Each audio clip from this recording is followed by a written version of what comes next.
Electricity Minister Dr. Kgosientsho Ramokgopa says he is cautiously optimistic as Eskom has been able to conduct the necessary winter maintenance with lower stages of outages. So if you remember, there was panic over predictions of higher stages of load shedding, especially over the winter period. The minister touched on the improved generation capacity when he was giving an address yesterday, but warned that transmission remained vulnerable at a press briefing. Let's unpack the story for you. Bring in energy analyst Ruse Moleshe. Ruse, it's great to talk to you. Thanks for coming on to the program. And I suppose all of us will be forgiven for being slightly sort of disbelieving when it comes to the fact that we're seeing these lower stages of load shedding and, you know, the predictions for the future. From what the minister said yesterday, are you convinced? Good morning to you. Good morning to the viewers as well. From what the minister said yesterday, I'm convinced of one thing, that there is some relative improvement in the supply of electricity coming from the coal-fired power plants within Eskom. We know that we have been at around 48% and we are now seeing an average of 60% availability factor. So that is something that you would recall that the board of Eskom had promised and slightly missed the deadline, but they are now meeting that 60%. They had also promised that the following year it would be 65%, and then in 2 years they would reach 70%. So in a way, I'm convinced that there is some progress with regards to that.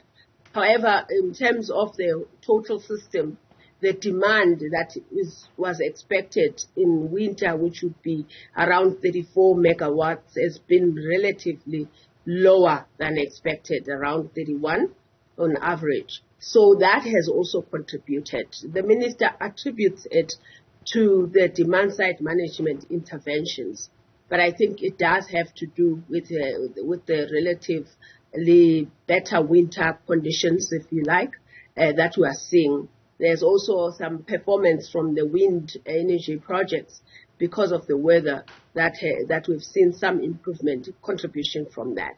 So it's a combination of things. And of course, if they continue on the trajectory of improving the supply on the supply side, we may see relatively less load shedding, especially in the long run. If we see the Kusile power plants, the 3 units that are being fixed, being met, the deadline being met, which is November 2023, and the other unit in 2024, that will give us about 3,000 megawatts in terms of available capacity, additional available capacity.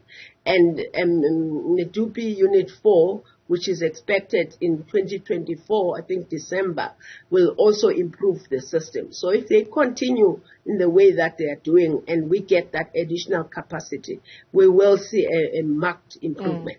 That's the issue, right? Even though generation is improving, as the minister says, it is that issue of grid capacity, which is not going to be improved overnight. No, the grid capacity is going to take a while.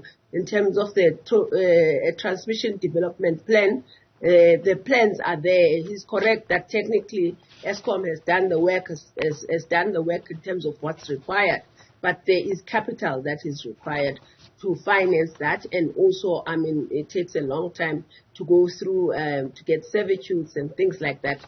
Though his office is trying to improve the turnaround time there, but just rolling out that infrastructure will take a while.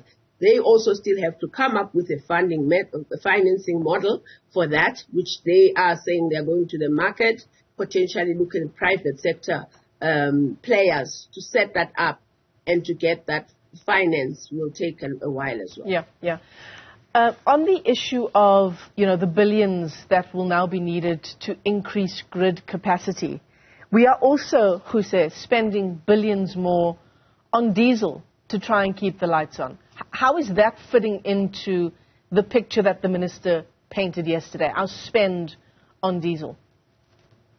Our spend on diesel, the more we improve on the supply side or the system in general, the better, the less we will spend on diesel. Because diesel is used for peaking power, and it's used for emergency. So if we improve the plant breakdowns, there is an indication that we are significantly, because we are still around 13,000 megawatts. I know it looks good because of where we're coming from, but really 13,000 megawatts is a significant amount of outages that are unplanned. So the more we improve that, the less we require of diesel, and the better Eskom improves its sustainability financially. There is obviously, as you know as well, Treasury having promised to come in with the funding, which will prop up Eskom a little bit from a balance sheet point of view. So the combinations of that and subject to a continued improvement and a significant improvement on unplanned outages, then we are likely to see much better management of that, because it is a huge drain to the financials of Eskom. Yeah. In terms of the energy mix and the energy picture as a whole, where do IPPs and renewables fit in here? The IPPs are supposed to also help, because we have almost over 90% of our capacity of our electricity coming from Eskom. The IPPs also contribute right now from the Renewable Energy IPP procurement program. Then there are private sector parties that are actually generating power for themselves and also to sell to each other. Those are also supposed to contribute to the total supply. But we do have, as we mentioned earlier, the network constraints to be able to connect that generation capacity to where it's supposed to be consumed. So they can come in, they can play a role, but it's important for the infrastructure, the transmission infrastructure, to be improved for them to play any significant role. Yeah, it's very interesting what the minister had to say yesterday. You know, when he talked about the improvements to the grid, the fact that we are able to reduce load shedding at least during the day, he still does not want to commit to any kind of date insofar as ending load shedding is concerned. And even with this slight reprieve that we're getting with daytime load shedding, we are still on record to have the worst year of load shedding so far for 2023. Yes, I think it will be difficult for him to really predict, because the system is complex. Although they are improving unplanned outages, something could go wrong and a significant amount of generation could be off, and then we would come back and say, you said you would do this. Again, also on the demand side, I mean, this winter we're predicting that it's going to be relatively less. But if weather conditions were to significantly worsen, then we would still have some issues. So there are too many dependencies, I guess. It's difficult for him to predict precisely. Yeah, but all in all, looking a bit more optimistic. Ruse Moleshe, let me thank you for your time this morning. Ruse is an independent energy analyst.